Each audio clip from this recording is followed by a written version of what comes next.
بسم اللہ الرحمن الرحیم۔ السلام علیکم ڈیئر ویورز، خوابوں کی تعبیر کے آپ کے فیورٹ چینل میں آج ایک نئی ویڈیو کے ساتھ حاضر ہوئے ہیں۔ آج ہم آپ کو خواب میں شکر دیکھنے یا کھانے کی تعبیر بتائیں گے۔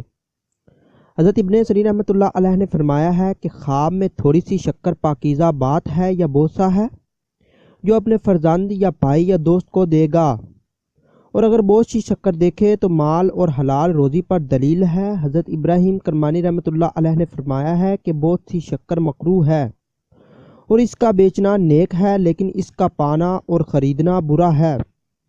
حضرت جعفر صادق رضی اللہ تعالیٰ نے فرمایا ہے کہ خواب میں شکر کا دیکھنا 5 وجہ پر ہے۔ پہلی وجہ پاکیزہ بات، دوسری بوسہ دینا، تیسری فائدہ، چوتھی فرزند اور پانچویں مال۔ اگر آپ نے کوئی خواب دیکھا ہے اور آپ اس کی تعبیر جاننا چاہتے ہیں تو آپ اس ویڈیو کے نیچے کمنٹ کر سکتے ہیں یا پھر ہمارے فیس بک پیج پر میسج کر سکتے ہیں۔